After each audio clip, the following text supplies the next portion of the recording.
नमस्कार। जय boss news and views में आपका हार्दिक स्वागत है। उम्मीद ही नहीं पूरा विश्वास है कि आप कुशल से होंगे। इस बीच में आपने यूक्रेन और उससे संबंधित मेरे 3 वीडियोस देखे हैं, काफी लोगों ने सराहा है। मुझे सबसे अच्छा ये लगता है कि कम से कम कुछ रिस्पॉन्स देते हैं और वीडियो के कंटेंट पर रिस्पॉन्स देते हैं।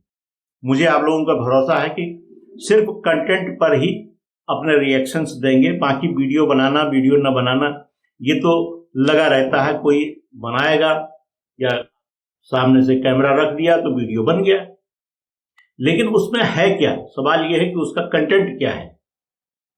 देखिए, आज मैं यूक्रेन के मुद्दे को थोड़ा सा पीछे साइड में रखते हुए एक ऐसे मुद्दे के साथ में आप लोगों के साथ आया हूं जो एक खुशखबरी है।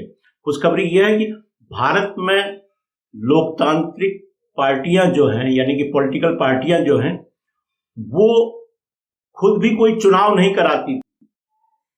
वो लोकसभा का चुनाव या विधानसभा का चुनाव तो लड़ती थी, लेकिन पार्टी के अंदर उनके जो है चुनाव नहीं हुआ करते थे।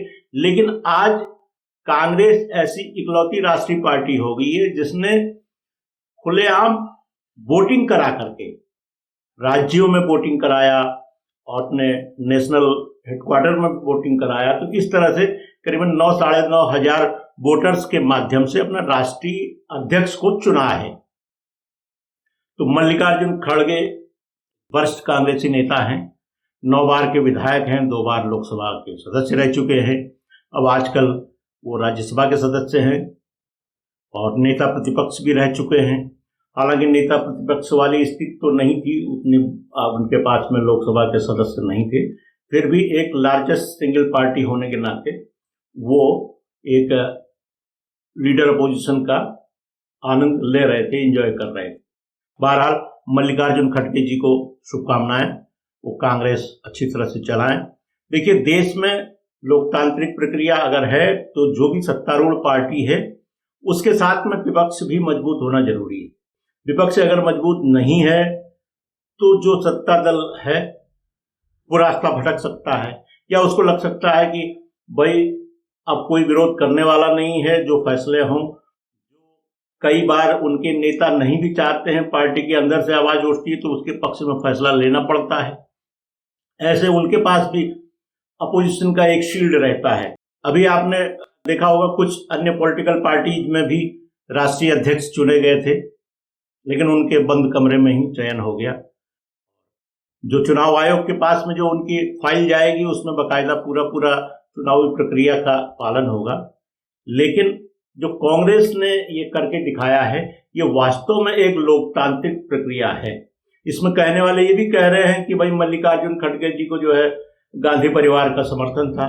भाई गांधी परिवार अगर कांग्रेस में है तो किसी एक को तो वोट देगा ही देगा।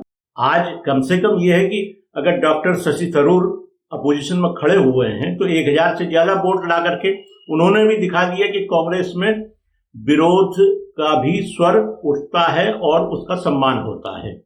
सन 2000 में सोनिया जी के सामने, यानी कि सोनिया गांधी के सामने जितेंद्र प्रसाद जी प्रतिपक्ष में थे, यानी कि उनके कंटेंडर थे, लेकिन वो 100 का आंकड़ा नहीं छू पाए थे, जबकि वो कांग्रेस के बड़े सीजन नेता थे।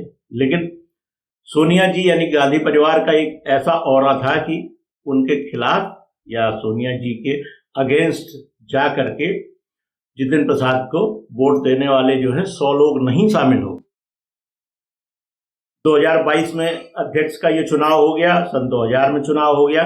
इसके पहले 4 बार और जो है कांग्रेस की अध्यक्ष की चुनाव की जो है बारी आई है या नौबत आई है। देखिए, 137 साल से ज्यादा हो चुके हैं।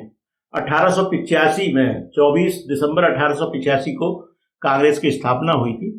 तब से अब तक केवल 6 मौके ऐसे हैं जब राष्ट्रीय अध्यक्ष का चुनाव किया गया है। तो 2 बार तो ये जिक्र हो ही गया, 2022 और 2000 में। इसके पहले 1939 में पहली बार राष्ट्रीय अध्यक्ष का चुनाव हुआ। ये चुनाव बड़ा ऐतिहासिक है, बहुत लोग जानते भी होंगे। इस चुनाव में गांधी जी के प्रत्याशी चुनाव हार गए और नेताजी सुभाष चंद्र बोस कांग्रेस के राष्ट्रीय अध्यक्ष बने।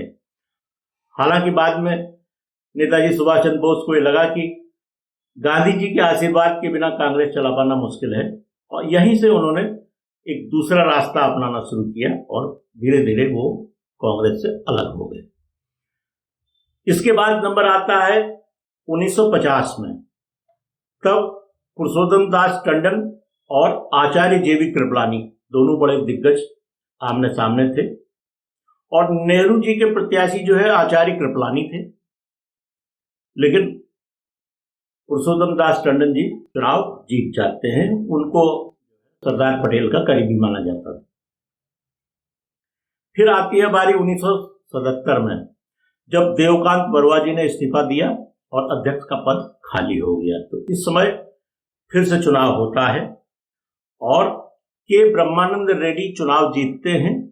उन्होंने सिद्धार्थ शंकर रे और कर्ण सिंह, इस तरह से कांग्रेस में उस समय भी अच्छे लोग थे शामिल, तो के ब्रह्मानंद रेड्डी चुनाव जीत गए।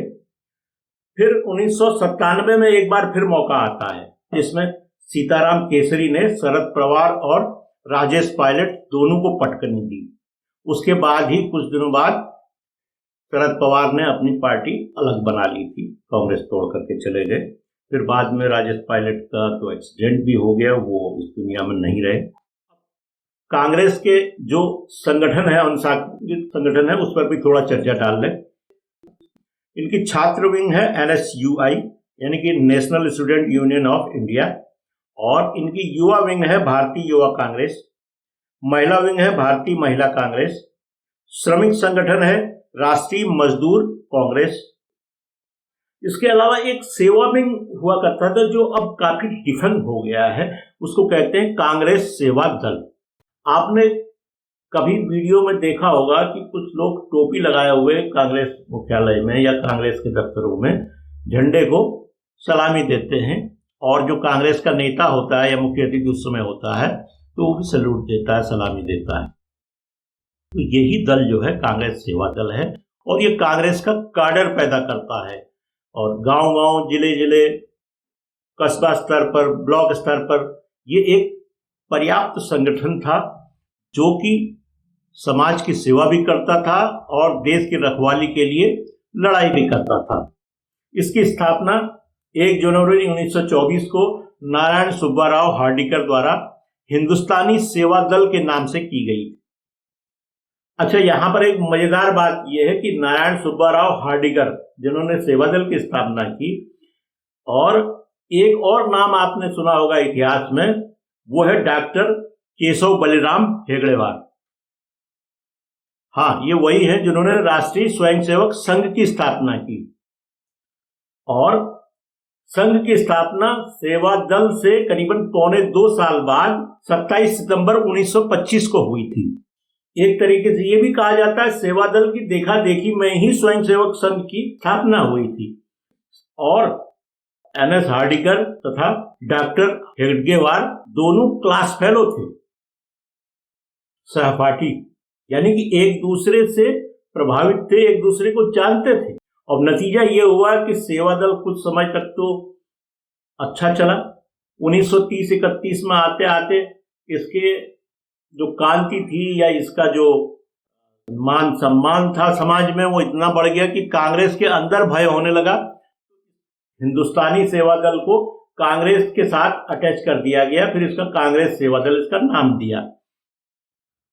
दरअसल होता यह है कि 1921 में NS हार्डिकर और उनकी मित्र मंडली राष्ट्र सेवा मंडल के नाम से इन लोगों का एक युवकों का संगठन था, और ये स्वतंत्रता आंदोलन में कूद चुके थे।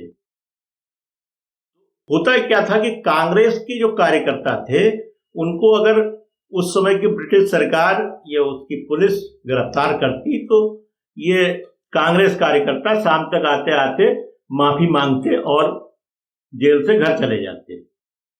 कांग्रेस के नेता या कांग्रेस का नेतृत्व इससे परेशान था कि उनके कार्यकर्ताओं में जोश नहीं आ रहा है, लेकिन देखा 1921 में हार्डिकर और उनकी मित्र मंडली ने इस तरह से माफी मांग करके जेल से बाहर आने से मना कर दिया।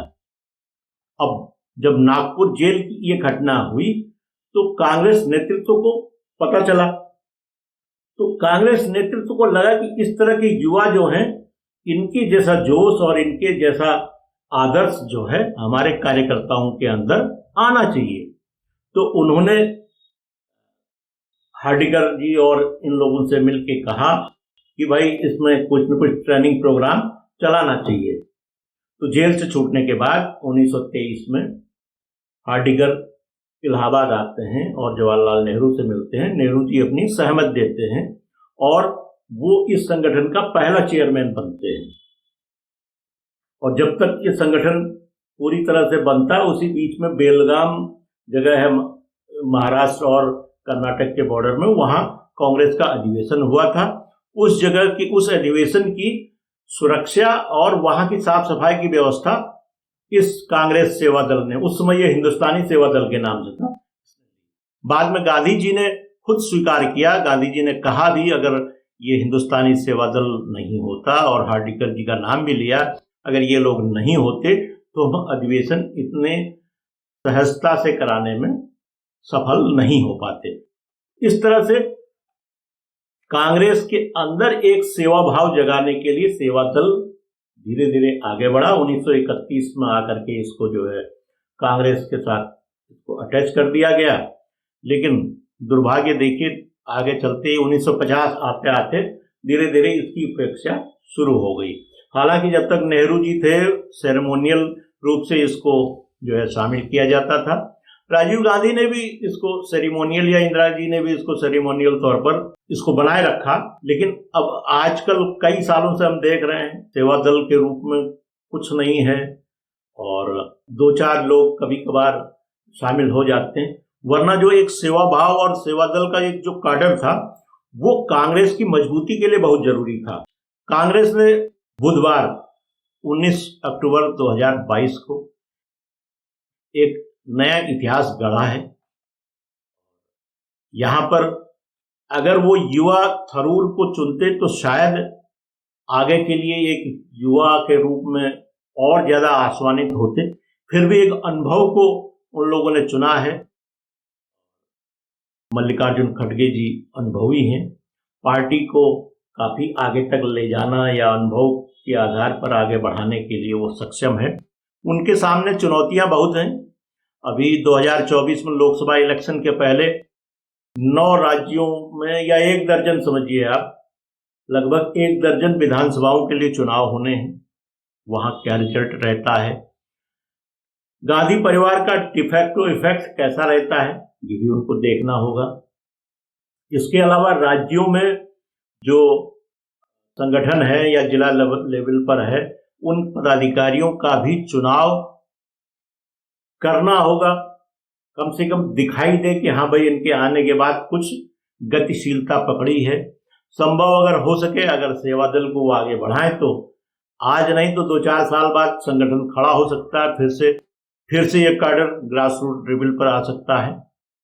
फिलहाल ये कहा जा सकता है कि मल्लिकार्जुन खड़गे सेलेक्टेड राष्ट्रीय अध्यक्ष नहीं, इलेक्टेड राष्ट्रीय अध्यक्ष हैं।